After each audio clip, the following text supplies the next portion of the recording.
ತುಕ್ಕು ಹಿಡಿದ ಮೊಳೆಗಳನ್ನು ಜೋಡಿಸಲಾದ 5 ಮಿನಿ ಗ್ಯಾಸ್ ಸಿಲಿಂಡರ್ ಬಾಂಬ್ಗಳು ಮಧ್ಯಾಹ್ನ 2:30ಕ್ಕೆ ನಿಮ್ಮ ನ್ಯಾಯಾಲಯದಲ್ಲಿ ಸ್ಫೋಟಗೊಳ್ಳುತ್ತವೆ.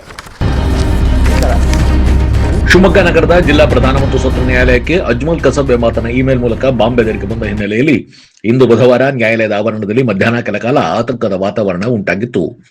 ಭದ್ರತಾ ಸಿಬ್ಬಂದಿ, ಶ್ವಾನದಳ ಹಾಗೂ ವಿಧ್ವಂಸಕ ಕೃತ್ಯಗಳ ವಿರೋಧಿ ತಪಾಸಣಾ ತಂಡದಿಂದ ವ್ಯಾಪಕ ತಪಾಸಣೆಯನ್ನು ನಡೆಸಲಾಯಿತು. ಮಂಗಳವಾರ ಮಧ್ಯರಾತ್ರಿ 1:37ಕ್ಕೆ ನ್ಯಾಯಾಲಯದ ಇಮೇಲ್ಗೆ ಬಂದಿದ್ದ ಬೆದರಿಕೆ ಸಂದೇಶದಿಂದ ಬುಧವಾರ ಬೆಳಗ್ಗೆಯಿಂದಲೇ ನ್ಯಾಯಾಲಯದ ಸಿಬ್ಬಂದಿ, ವಕೀಲರು ಹಾಗೂ ಸಾರ್ವಜನಿಕರಲ್ಲಿ ಆತಂಕದ ವಾತಾವರಣ ನಿರ್ಮಾಣವಾಗಿತ್ತು. ಈ ಹಿನ್ನೆಲೆಯಲ್ಲಿಯೇ ಭದ್ರತಾ ಸಿಬ್ಬಂದಿ, ಶ್ವಾನದಳ ಹಾಗೂ ವಿಧ್ವಂಸಕ ಕೃತ್ಯಗಳ ವಿರೋಧಿ ತಪಾಸಣಾ ತಂಡದಿಂದ ವ್ಯಾಪಕ ತಪಾಸಣೆ ನಡೆಸಿ ಇದೊಂದು ಹುಸಿ ಕರೆ ಎಂದು ಗೊತ್ತಾದ ಮೇಲೆ ನ್ಯಾಯಾಲಯದಲ್ಲಿನ ಅಧಿಕಾರಿಗಳು, ಸಿಬ್ಬಂದಿಗಳು, ಸಾರ್ವಜನಿಕರು ನಿಟ್ಟುಸಿರು ಬಿಡುವಂತಾಯಿತು.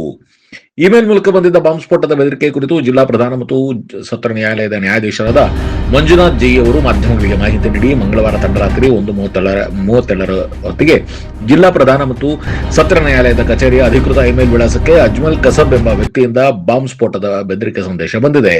ನಿರ್ದಿಷ್ಟ ಸಮಯದಲ್ಲಿ ನ್ಯಾಯಾಲಯದ ಆವರಣದಲ್ಲಿ ಬಾಂಬ್ ಸ್ಫೋಟಗೊಳ್ಳಲಿದೆ ಎಂದು ಇಮೇಲ್ನಲ್ಲಿ ಉಲ್ಲೇಖಿಸಲಾಗಿತ್ತು. ತಕ್ಷಣವೇ ಈ ವಿಚಾರವನ್ನು ಜಿಲ್ಲಾ ಪೊಲೀಸ್ ಇಲಾಖೆ ಗಮನಕ್ಕೆ ತರಲಾಯಿತು ಎಂದಿದ್ದಾರೆ. ಈ ನಡುವೆ ಜಿಲ್ಲಾ ಪ್ರಧಾನ ಮತ್ತು ಸತ್ರ ನ್ಯಾಯಾಲಯದ ಹಿರಿಯ ಶಿರಸ್ತೇದಾರರು ಮತ್ತು ಆಡಳಿತಾಧಿಕಾರಿಗಳು ಜಯನಗರ ಪೊಲೀಸ್ ಠಾಣೆಯಲ್ಲಿ ಉದಯನಿಧಿ ಸ್ಟಾಲಿನ್ ಅವರನ್ನು ಬೆಂಬಲಿಸಲು ಚೆನ್ನೈ ಪತ್ರಕರ್ತರಿಗೆ ಅಪ್ರಾಪ್ತ ಹುಡುಗಿಯರನ್ನು ಸರಬರಾಜು ಮಾಡಲಾಗಿದ್ದು ಅವರ ವಿರುದ್ಧ ಯಾವುದೇ ಎಫ್ಐಆರ್ ದಾಖಲಾಗಿಲ್ಲ. ತುಕ್ಕು ಹಿಡಿದ ಮೊಳೆಗಳನ್ನು ಜೋಡಿಸಲಾದ 5 ಮಿನಿ ಗ್ಯಾಸ್ ಸಿಲಿಂಡರ್ ಬಾಂಬ್ಗಳು ಮಧ್ಯಾಹ್ನ 2:30 ವೇಳೆಗೆ ನಿಮ್ಮ ನ್ಯಾಯಾಲಯದಲ್ಲಿ ಸ್ಫೋಟಗೊಳ್ಳುತ್ತವೆ ಎಂದು ಇಮೇಲ್ನಲ್ಲಿ ಉಲ್ಲೇಖಿಸಲಾಗಿತ್ತು. ಹೀಗೆಂದು ದೂರು ದಾಖಲಿಸಿ ರಕ್ಷಣೆ ನೀಡುವಂತೆ ಕೋರಿದ ಹಿನ್ನೆಲೆಯಲ್ಲಿ ಮುಂಜಾಗ್ರತೆ ವಹಿಸಿದ್ದ ಜಿಲ್ಲಾ ಪೊಲೀಸ್ ಇಲಾಖೆ ಸಿಬ್ಬಂದಿಯು ಸ್ಥಳಕ್ಕೆ ಆಗಮಿಸಿ ಭದ್ರತಾ ಕ್ರಮಗಳನ್ನು ಬಿಗಿಗೊಳಿಸಿದರು. ಆನಂತರ ಶ್ವಾನದಳ ಹಾಗೂ ವಿಧ್ವಂಸಕ ಕೃತ್ಯಗಳ ವಿರೋಧಿ ತಪಾಸಣಾ ತಂಡವನ್ನು ಸ್ಥಳಕ್ಕೆ ಕರೆಸಿ ನ್ಯಾಯಾಲಯದ ಕಟ್ಟಡ, ನ್ಯಾಯಾಂಗ ಕೊಠಡಿಗಳು, ವಾಹನ ನಿಲುಗಡೆ ಪ್ರದೇಶ, ಕ್ಯಾಂಟೀನ್ಗಳು ಹಾಗೂ ಸಾರ್ವಜನಿಕರು ಸಂಚರಿಸುವ ಸ್ಥಳಗಳಲ್ಲಿ ಸಮಗ್ರ ತಪಾಸಣೆಯನ್ನು ನಡೆಸಲಾಯಿತು.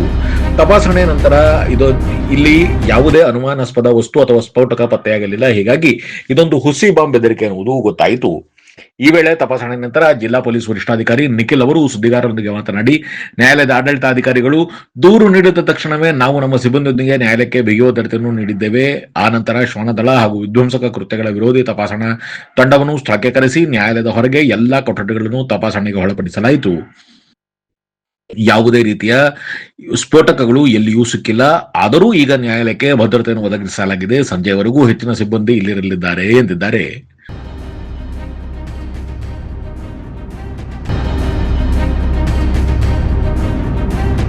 ಒಂದು ಸಣ್ಣ ಬ್ರೇಕ್ ನಂತರ ಜಿಲ್ಲಾ ಸತ್ರ ನ್ಯಾಯಾಲಯದ ನ್ಯಾಯಾಧೀಶರಾದ ಮಂಜುನಾಥ್ ಜೈ ಮತ್ತು ಜಿಲ್ಲಾ ಪೊಲೀಸ್ ವರಿಷ್ಠಾಧಿಕಾರಿ ನಿಖಿಲ್ ಬಿಎನ್ ಏನ್ ಹೇಳಿದ್ದಾರೆ ಕೇಳೋಣ ಬನ್ನಿ.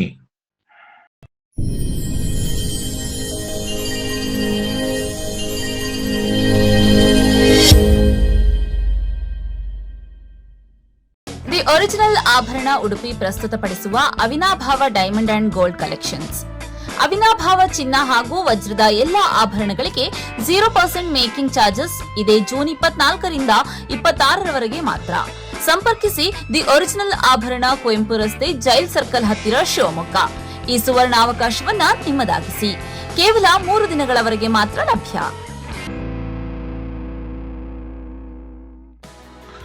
ಶಿವಮೊಗ್ಗ ನಗರದ ಸಾಗರ ರಸ್ತೆಯ ಗಾಡಿಕೊಪ್ಪದಲ್ಲಿರುವ ನಂಜಪ್ಪ ಲೈಫ್ ಕೇರ್ನಲ್ಲಿ ಜೂನ್ 15, 2026ರಿಂದ ಜುಲೈ 18, 2026ರವರೆಗೆ ಬಿನೈನ್ ಪ್ರಾಸ್ಟಾಟಿಕ್ ಹೈಪರ್ಪ್ಲಾಸಿಯಾ ಉಚಿತ ತಪಾಸಣಾ ಶಿಬಿರವನ್ನು ಆಯೋಜಿಸಲಾಗಿದೆ. ಸೋಮವಾರದಿಂದ ಶನಿವಾರದವರೆಗೆ ಪ್ರತಿದಿನ ಬೆಳಗ್ಗೆ 10:30ರಿಂದ ಸಂಜೆ 3:30ರವರೆಗೆ ಈ ಶಿಬಿರ ನಡೆಯಲಿದೆ.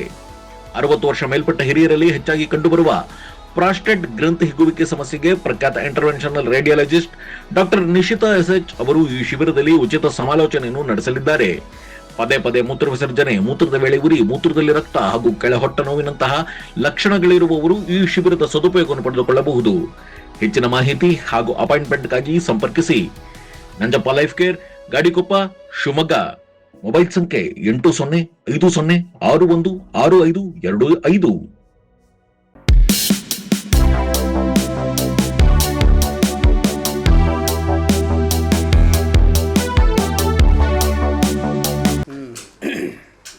ಮೋಸ್ಟ್ಲಿ ಆಗಲೇ SP ಅವರು ಮಾತಾಡಿದ್ದಾರೆ ಅನಿಸುತ್ತೆ. ವರ್ಷ ನೀಡಿದ್ದಾರೆ. ಅದೇ ಇದು ಒಂದು 2 ತಿಂಗಳಿಂದ ಈ ಥರ ಜಡ್ಜಸ್ನ ಟಾರ್ಗೆಟ್ ಮಾಡ್ತಕ್ಕಂಥ ಒಂದು ಪ್ರಕ್ರಿಯೆಗಳು ನಡೀತಾ ಇದೆ. ಈಗ ಒಂದು 2 ತಿಂಗಳ ಹಿಂದಿನಿಂದ ಕೂಡ ಪ್ರತಿಯೊಬ್ಬ ನಮ್ಮ ರಾಜ್ಯದಲ್ಲಿನ ಪ್ರತಿಯೊಬ್ಬ ಜಿಲ್ಲಾ ನ್ಯಾಯಾಧೀಶರ ಫೋಟೋಗಳನ್ನು ತಗೊಂಡು ಎಲ್ಲಿಂದ ನೈಜೀರಿಯಾ ಈ ಥರ ವಿದೇಶಗಳಿಂದ ಅವರ ಫೇಕ್ ನಂಬರನ್ನು ಉಪಯೋಗಿಸಿ ನಮ್ಮ ಫೋಟೋವನ್ನು ಹಾಕಿ ಈ ಥರ ರಿಕ್ವೆಸ್ಟ್ ಕಳಿಸೋದು, ಯಾರಿಗೆ, ವಕೀಲರಿಗೆ ಅಥವಾ ನಮ್ಮ ಕಚೇರಿ ಅಧಿಕಾರಿಗಳಿಗೆ, ನಮ್ಮ ಸ್ಟಾಫ್ಗೆ, ಏನಂತ, ನನಗೆ ನಂದು ಬ್ಯಾಂಕಿಂದು ಸ್ವಲ್ಪ ಸಮಸ್ಯೆ ಆಗಿದೆ, ತಕ್ಷಣಕ್ಕೆ ನಾನು ಬ್ಯಾಂಕಿಗೆ ಸ್ಪಂದಿಸೋಕ್ಕಾಗ್ತಾಯಿಲ್ಲ, ಅದಕ್ಕಾಗಿ ದಯವಿಟ್ಟು ನನಗೆ ಒಂದು 50,000 ರೂಪಾಯಿ ಅಷ್ಟು ಸಹಾಯ ಮಾಡಿ ಅಂತ ಹೇಳ್ಬಿಟ್ಟು ಕಳಿಸೋದು. ಸೊ ನಮ್ಮ ಫೋಟೋ ನೋಡಿದ ತಕ್ಷಣ ಯಾರಾದರೂ ಪಾಪ ಇವತ್ತು ಸಾಹೇಬ್ರಿಗೇನೋ ತೊಂದರೆ ಆಗಿದೆ ಅಂತ ಹೇಳ್ಬಿಟ್ಟು ಯಾರಾದರೂ ಕಳಿಸ್ತಾರೆ ಅನ್ನೋ ಭ್ರಮೆ ಅವ್ರದ್ದು ಅಷ್ಟೇ. 50,000 ರೂಪಾಯಿ ಯಾರೂ ಅಲ್ಲ. ಈ ಥರದ್ದು ನಾನು ಇದೇ ಅಲ್ಲ, ಎಲ್ಲ Hassan first started from Chikkaballapur ಜಿಲ್ಲಾ ನ್ಯಾಯಾಧೀಶರಿಗೆ ಫಸ್ಟ್ ಆ ಥರ ಆಯಿತು, ಆಮೇಲೆ ಹಾಸನ, ಆಮೇಲೆ ಗದಗ, ಆಮೇಲೆ ಈ ಥರ ಕೋಲಾರ, ಎಲ್ಲ ಜಿಲ್ಲೆಗಳದ್ದು ಆಯಿತು. ಅದಾಗಿದ್ದು ಇದು first incident of this type happened at Kolar 1 week back. Same ಅಲ್ಲೂ ಕೂಡ ಇದೆ, same as it is xerox ಬಂತ, ಅದು ಕಾಪಿ ಜೆರಾಕ್ಸ್ ಅದನ್ನೇ ಇಲ್ಲಿಗೂ ಪೋಸ್ಟ್ ಮಾಡಿದ್ದಾರೆ. ಸುಮ್ಮನೆ ಕಸಬ್ದು ಒಂದು 2 ಸ್ಟೋರಿ ಹೇಳ್ತಾರೆ, ಆಮೇಲೆ DVK ಗೌರ್ಮೆಂಟ್ ಬಗ್ಗೆ ಸ್ವಲ್ಪ ಮಾತಾಡ್ತಾರೆ.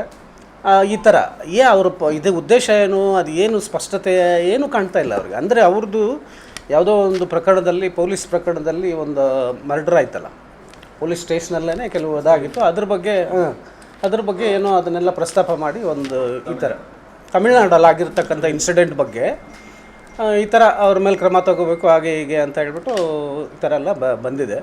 ಅದಕ್ಕೆ ಈಗ ನಮ್ಮ ಕಡೆಯಿಂದನೂ ಒಂದು FIR ಕಂಪ್ಲೇಂಟ್ ಕೊಟ್ಟಿದ್ದೀವಿ ಎಸ್ ಪಿ ಅವ್ರಿಗೂ ಸೂಕ್ಷ್ಮವಾಗಿ ವಿಷಯ ತಿಳಿಸಿದ್ದೀವಿ. ಅದೇ ಇದು ಈಗ ಕೋಲಾರದಲ್ಲಾಯಿತು, 3 ಡೇಸ್ ಬ್ಯಾಕ್ ಧಾರವಾಡದಲ್ಲಾಯಿತು, ಸೇಮ್ ಲೆಟರೇ ಇಲ್ಲಿಗೆ ಬಂದಿದೆ, ಶಿವಮೊಗ್ಗಕ್ಕೂ ಬಂದಿದೆ.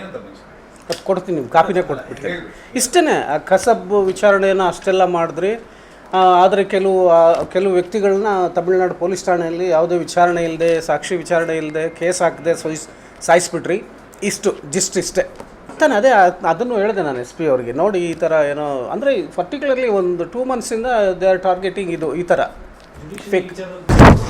ಉದಯನಿಧಿ ಸ್ಟಾಲಿನ್ ಅವರನ್ನು ಬೆಂಬಲಿಸಲು ಚೆನ್ನೈ ಪತ್ರಕರ್ತರಿಗೆ ಅಪ್ರಾಪ್ತ ಹುಡುಗಿಯರನ್ನು ಸರಬರಾಜು ಮಾಡಲಾಗಿತ್ತು. ಅವರ ವಿರುದ್ಧ ಯಾವುದೇ FIR ದಾಖಲಾಗಿಲ್ಲ. ತುಕ್ಕು ಹಿಡಿದ ಮೊಳೆಗಳನ್ನು ಜೋಡಿಸಲಾದ 5 ಮಿನಿ ಗ್ಯಾಸ್ ಸಿಲಿಂಡರ್ ಬಾಂಬ್ಗಳು ಮಧ್ಯಾಹ್ನ 2:30ಕ್ಕೆ ನಿಮ್ಮ ನ್ಯಾಯಾಲಯದಲ್ಲಿ ಸ್ಫೋಟಗೊಳ್ಳುತ್ತವೆ. ಈ ಥರ